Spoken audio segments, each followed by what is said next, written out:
on va choisir ensemble le carburateur qu'il vous faut. Il y a autant de carburateurs que de motos et de scooters dans le monde, donc c'est très compliqué de s'y retrouver. On sait jamais lequel prendre entre les PHBN, PHBG, PHVA, SHA.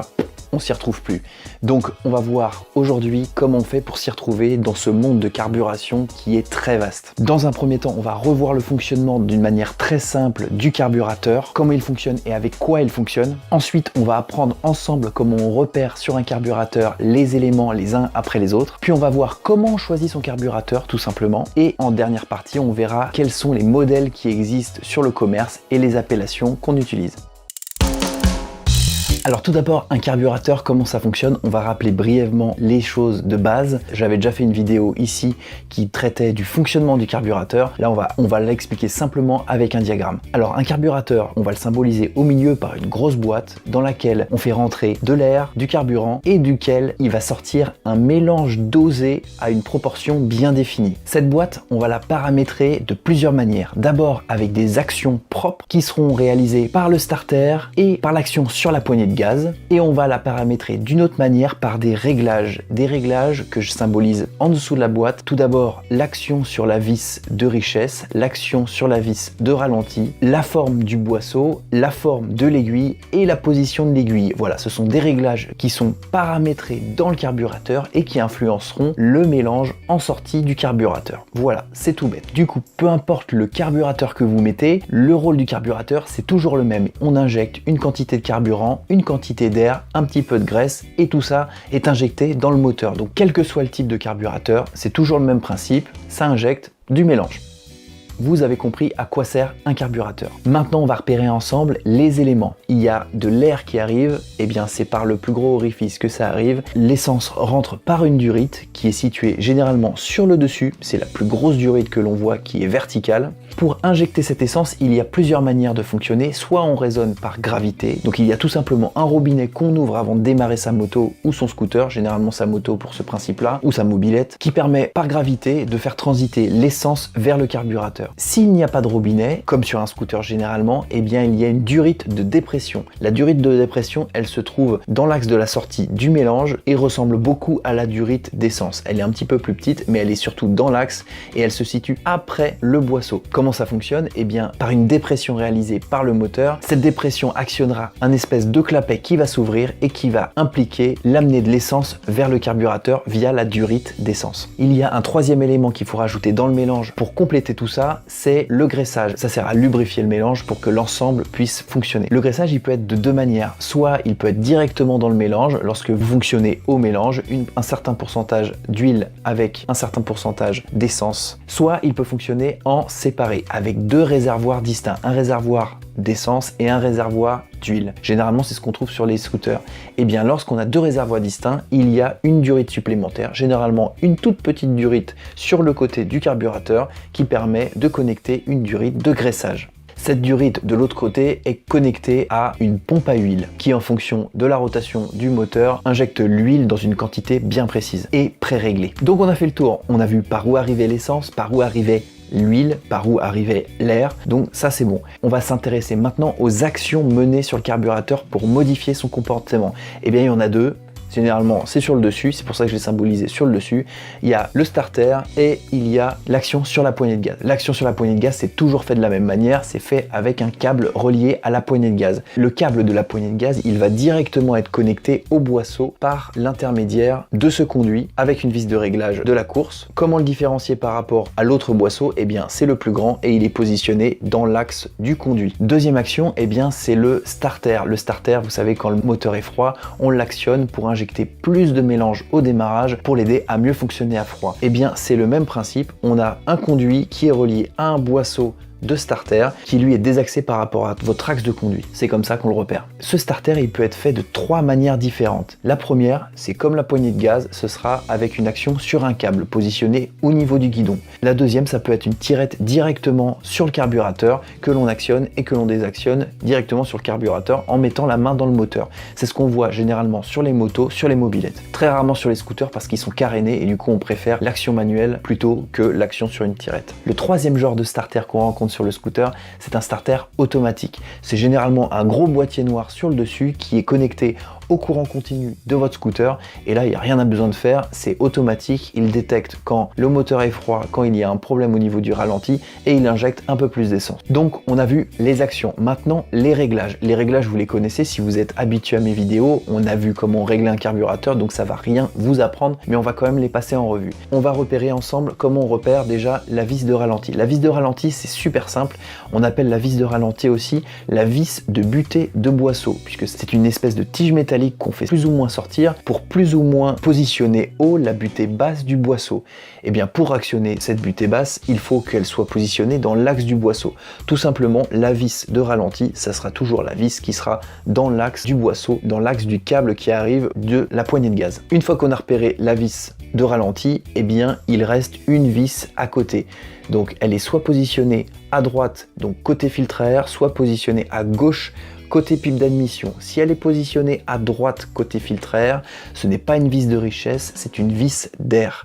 Cette vis d'air, elle va plus ou moins laisser passer de l'air dans le mélange réalisé avec le gicleur de ralenti. La quantité d'essence dans ce mélange de ralenti va être déterminée par le gicleur de ralenti, et l'air pour se mélanger à cette essence va être déterminé par cette vis d'air. On appelle par abus de langage cette vis d'air vis de richesse d'air. Si la vis, elle n'est pas positionnée ici, mais elle est positionnée côté pipe d'admission, pas de souci, c'est aussi une vis de richesse, mais là c'est une vraie vis de richesse, puisqu'elle dimensionne la quantité de mélange qu'on injecte dans la pipe d'admission pour réaliser le ralenti, puisqu'elle injecte cette fois-ci une quantité de mélange que l'on règle en plus ou moins vissant cette vis de richesse.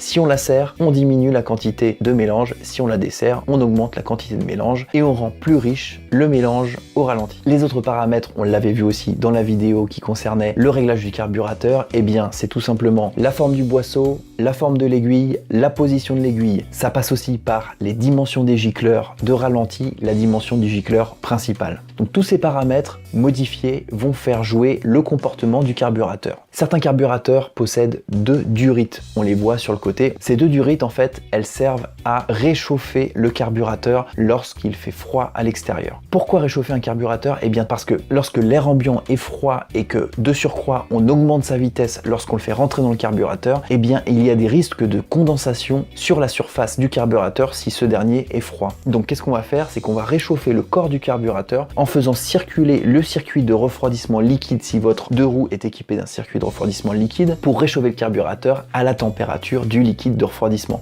Le liquide de refroidissement, généralement, il chauffe vite dans un moteur. La température du liquide de refroidissement est environ de 100 degrés, donc elle permet d'échauffer le carburateur pour que ce dernier soit toujours à la même température et ainsi éviter la condensation.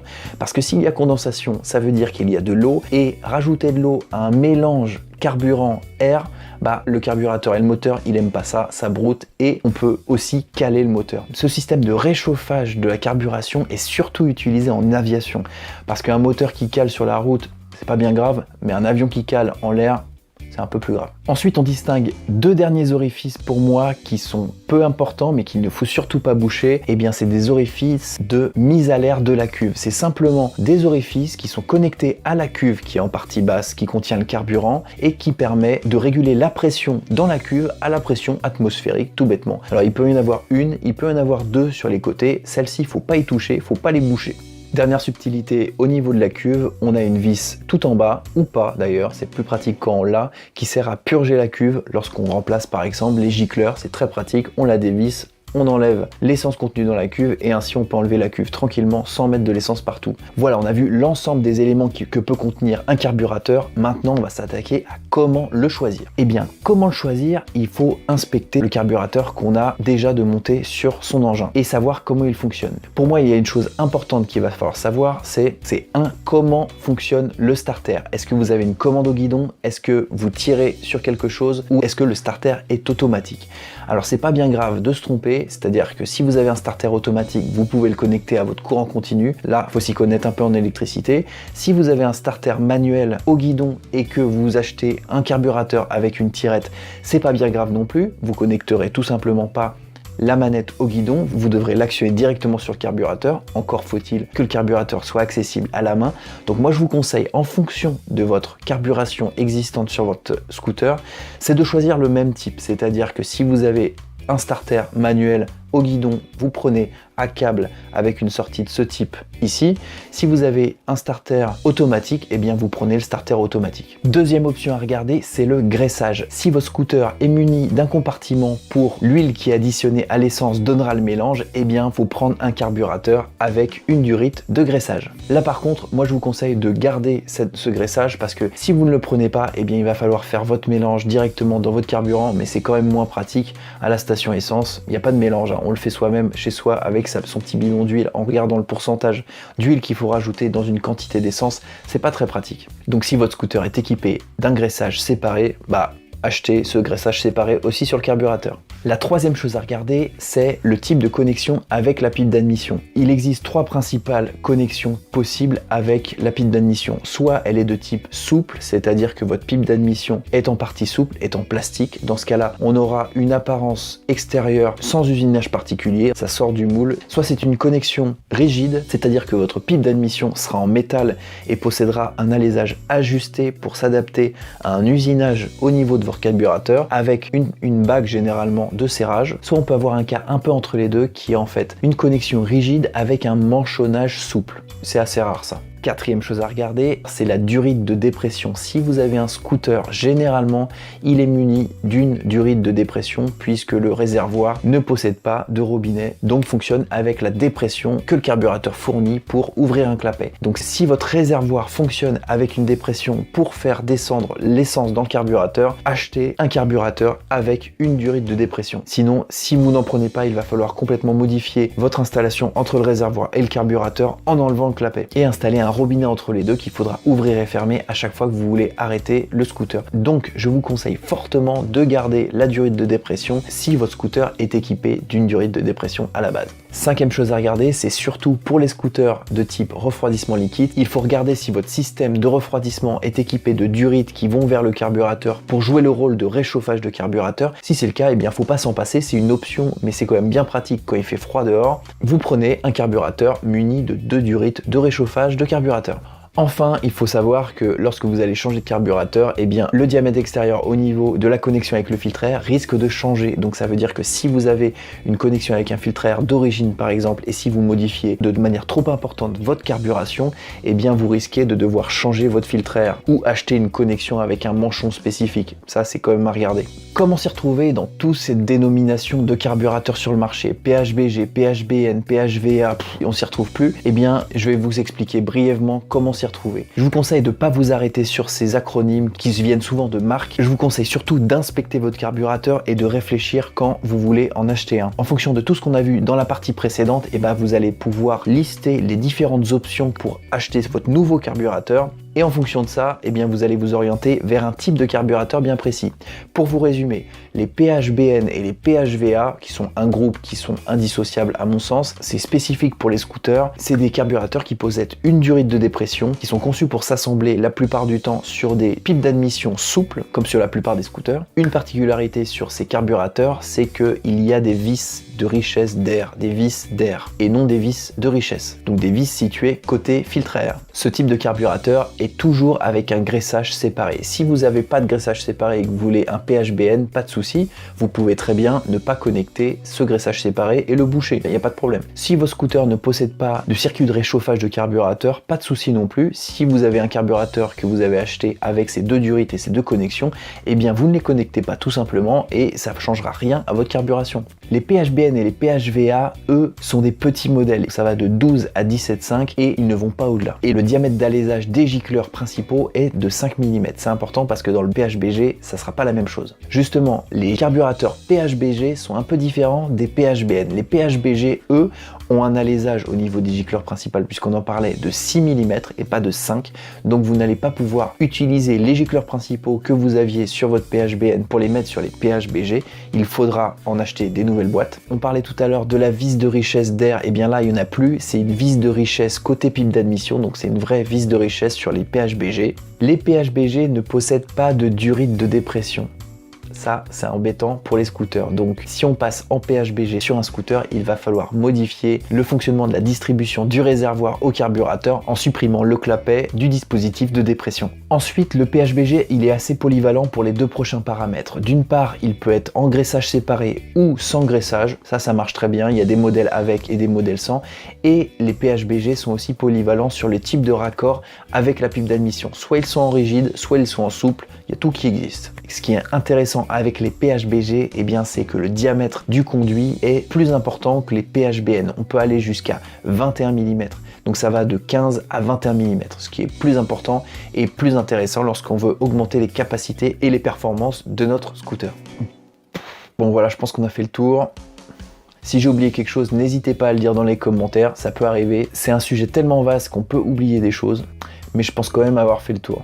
Bon, j'espère que vous avez tout compris, c'était un peu une vidéo théorique et un peu longue à mon sens, mais c'était important de faire un point d'arrêt sur les carburateurs parce que c'est un sujet vaste, ça pose énormément de questions. Dans les commentaires, vous m'en posez systématiquement. Tiens, j'ai pas une vis de richesse d'air, j'ai pas une vis de richesse, elle est du mauvais côté, je ne vois pas où elle est. Donc j'espère que cette vidéo vous a aidé et va vous servir à vous repérer sur votre carburateur. Si vous aimez cette vidéo, toujours pareil, un pouce bleu. Si vous avez des questions, si vous n'avez pas compris une chose que j'ai abordée, si j'ai fait des erreurs, n'hésitez pas à me le dire dans les commentaires en dessous. J'y réponds très souvent, systématiquement, j'essaye. Je remercie d'ailleurs mes abonnés qui répondent à ma place sur certains commentaires. Ça fait plaisir de voir qu'il y a une communauté qui commence à apparaître sur cette chaîne. Je vous en remercie. Vous n'hésitez pas à appuyer sur le petit logo en bas à droite pour vous abonner et comme ça vous ferez partie de la communauté. Si vous avez quand même des questions à me poser avec des visuels, des photos, des vidéos, des messages oraux, n'hésitez pas à poster aussi sur Instagram. Vous retrouverez le lien dans la description en dessous. J'y réponds aussi systématiquement et là on peut un peu plus converser de manière un peu plus optimale pour trouver des solutions à vos problèmes ou tout simplement pour donner un avis sur une situation qui vous arrive. Je vous remercie d'avoir regardé cette vidéo un peu longue jusqu'au bout et je vous dis à très bientôt pour une nouvelle vidéo. Ciao!